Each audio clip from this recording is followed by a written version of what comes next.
Good morning, class 8th. I welcome you all to yet another session of subject SST.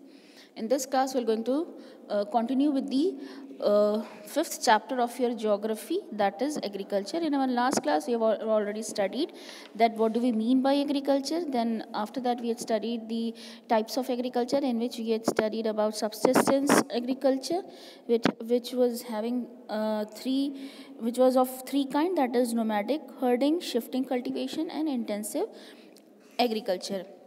Then later on we had studied about what do we mean by the commercial grain farming and plantation agriculture. After that, the next agriculture is your mixed farming. That what do we mean by mixed farming? In today's class we are going to start with this जो mixed farming, आपको जैसे ये नाम बता रहा है कि ऐसी फार्मिंग होगी जिसमें चीज़ें मिक्स्ड होंगी, तो यहाँ पर क्या मिक्स्ड होगा? यहाँ पे आपकी जो क्रॉप ग्रोथ है वो मिक्स्ड होगी, मतलब अलग अलग तरह की जो क्रॉप्स हैं वो सब आपकी मिक्स्ड होंगी, और एक टाइम जो आपकी फार्मिंग हो रही होगी वो अलग अलग क्रॉप्स की हो रही होंगी। और ये जो क्रॉप्स और यहाँ पर आपकी फार्मिंग के अलावा जो एक्टिविटी है, जैसे कि आपकी केटल रियरिंग है या पोल्ट्री फार्मिंग है, ये भी यहाँ पर हो रही होगी।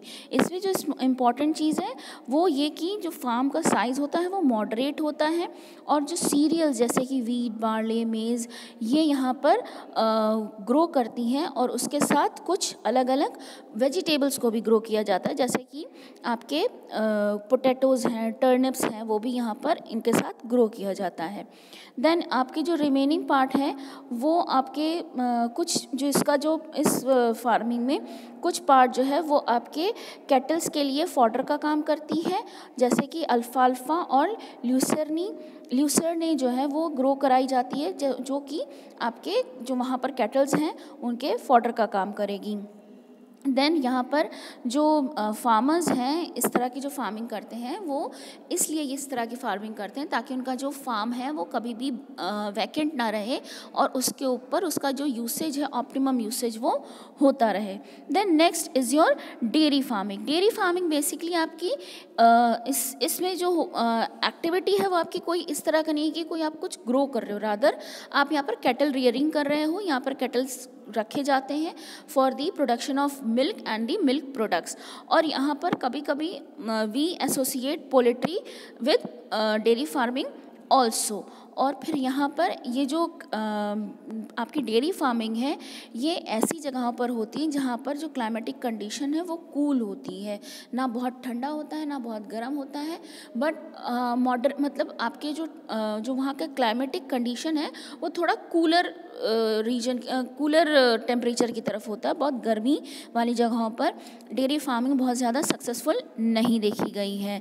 Then next one is your horticulture. Horticulture basically आपके इन्वॉल्व करता है ग्रोथ ऑफ दी वेजिटेबल्स, मतलब अलग अलग जो वेजिटेबल्स हैं वो अलग अलग पॉइंट ऑफ टाइम पे यहाँ पर ग्रो किए जाते हैं, और यहाँ पर जो वेजिटेबल्स हैं इनको ग्रो करके आपको ट्रक्स पे इनको लोड करके according to the need of the cities, urban areas, उनको वहाँ पर उनको वहाँ पर भेजा जाता है, ट्रांसपोर्ट किया जाता है।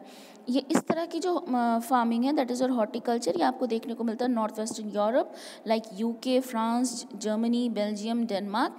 और यहाँ पर एक जो सबसे इम्पॉर्टेंट चीज़ है कि इंडिया में हमारे यहाँ, क्योंकि हमारे यहाँ हर तरह का आपको क्लाइमेटिक कंडीशन मिल जाता है, तो हमारे यहाँ जो वेजिटेशन है, जो हॉर्टिकल्चर है, और जो वेजिटेबल्स की जो यू कैन से जो अच्छा इस वेजिटेबल में ही, हॉर्टिकल्चर में सिर्फ वेजिटेबल ही नहीं, रादर फ्रूट्स एंड फ्लावर्स भी इन्वॉल्व हैं। तो इंडिया का अगर आप वेदर देखो तो इंडिया में इतना ज़्यादा वेरिएशन है वेदर में कि यहाँ पर आपको हर तरह के वेजिटेबल्स भी मिलेंगे, अलग अलग तरह के फ्रूट्स भी मिलेंगे, और अलग अलग तरह के आपको फ्लावर्स भी मिल जाएंगे। और यहाँ पर जो ये हॉर्टिकल्चर है ये ज़रूरी नहीं है कि आपको कहीं पे फार्मिंग कहीं किसी बड़े फार्म पे हो रही हो, ऐसा भी होता है एट टाइम्स कि इसको आप एज अ टेरेस फार्मिंग भी कर सकते हैं कि अगर कहीं कोई बहुत बड़ी बिल्डिंग होती है, जैसे कि आजकल ये देखने को मिलता है हमको कि अगर कोई रेस्टोरेंट है या कोई होटल है तो उसके पास बहुत बड़ा अगर उसके पास रूफ है, उसके पास टेरेस है, तो वहाँ पर वो क्या करते हैं, वहाँ पर वो अपने खुद की नीड के अकॉर्डिंग फ्रूट्स, वेजिटेबल्स, फ्लावर्स को वो ग्रो करने लगते हैं। जैसे यहाँ पर जो कुछ ऐसी कंट्रीज़ हैं जहाँ पर इस तरह की वेजिटेशन ही सबसे ज़्यादा पॉपुलर है आपकी, जैसे कि नीदरलैंड में वहाँ का जो फ्लावर है दैट इज़ योर ट्यूलिप, वो वहाँ पर उनका नेशनल फ्लावर है और ये वहाँ पर बहुत ज़्यादा इसको ग्रो किया जाता है। फिर हमारे यहाँ इंडिया में आपको variety of marigold, variety of roses आपको यहाँ पर देखने को मिल जाती है और वैरायटी ऑफ फ्रूट्स भी हमारे यहाँ होता है। Then next comes your cooperative farming. Cooperative farming ऐसी होती है कि जहाँ पर जो फार्मर्स हैं विलेजेस में, उनके जो छोटे छोटे से लैंड्स हैं उसको वो क्या करते हैं, उसको एक साथ लेकर आते हैं, पूल कर देते हैं अपने लैंड्स को। जो भी छोटे छोटे लैंड्स हैं सब जो अपने नेबरिंग लैंड फार्मर्स हैं, जो जैसे अगर कोई लैंड है तो उसके आसपास के जो नेबरिंग लैंड हैं उन लैंड के जो ओनर्स, जो फार्मर्स हैं, उनसे फार्मर्स एक दूसरे से बातचीत करके, एक दूसरे के साथ सेटलमेंट करके अपनी फार्मिंग के जो लैंड है उसको पूल कर लेते हैं। और पूल करने से क्या होता है कि एरिया बहुत बड़ा हो जाता है, और एरिया जब बड़ा हो जाता है तो फार्मिंग की जो कैपेसिटी होती है वो बड़ी हो जाती है।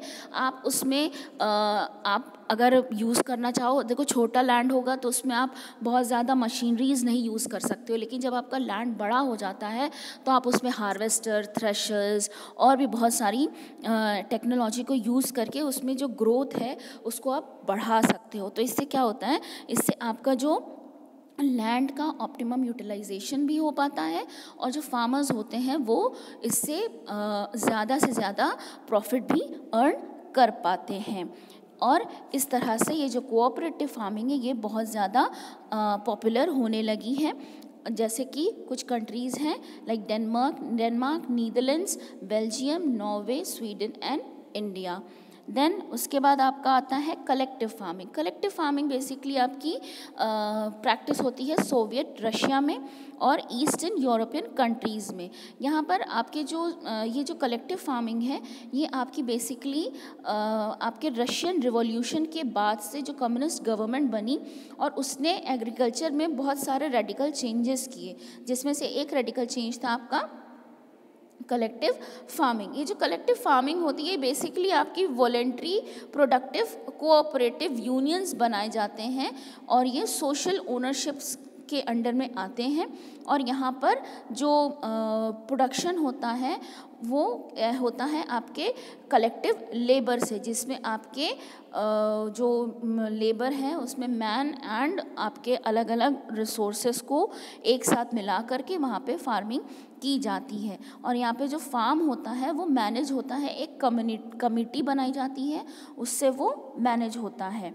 देन आपके और ये जो कम्युनिटीज़ हैं इनको कहा जाता है ब्रिगेड्स यहाँ पर। और जो ये वर्क होता है वो ये जो ब्रिगेड्स होते हैं इसमें जो मेंबर्स होते हैं उनके वो जितना अपना काम करते हैं अपने लैंड पे, वो जितना उन्होंने ग्रो किया उसके हिसाब से उनको पैसे मिलते हैं।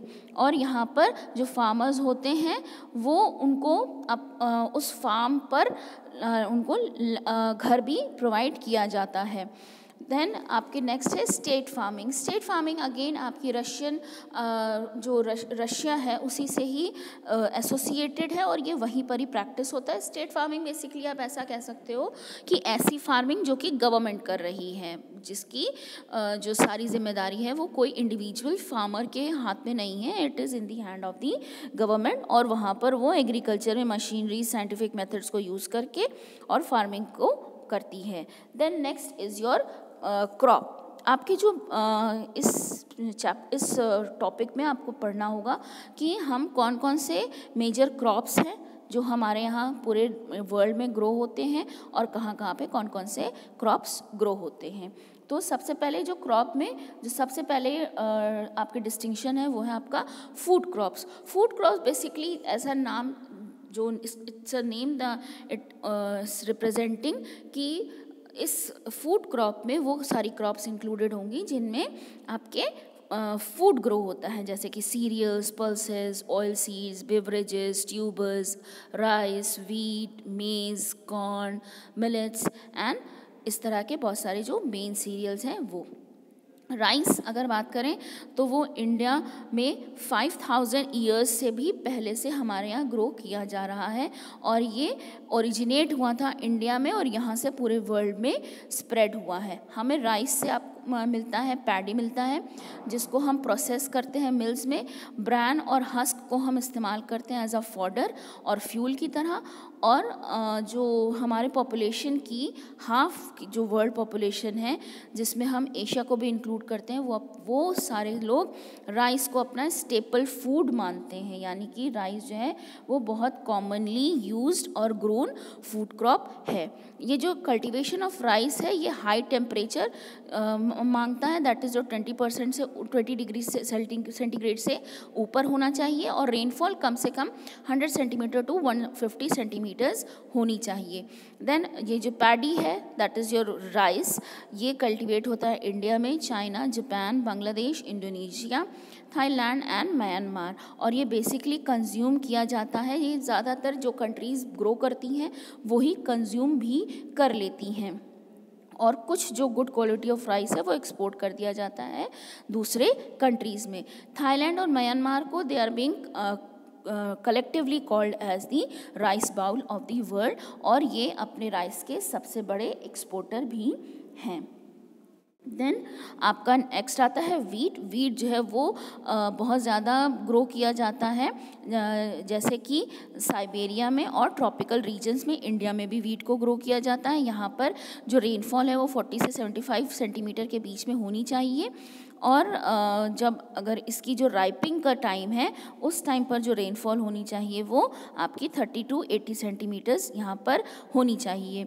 और जो जिस तरह की सॉइल है वो जो इस्तेमाल होती है आपके वीट के ग्रोथ में दैट इज़ योर लोम, जो बेसिकली आपको मिलेगी north America, China, India, USA, France, Canada, Russia, Turkey, Germany, Australia और ये जो हैं यही मेजर आपके प्रोड्यूसर्स हैं वीट के। To this we come to an end of today's class. For rest of the food crops will going to meet up in our next class. Thank you so much. Have a great day ahead.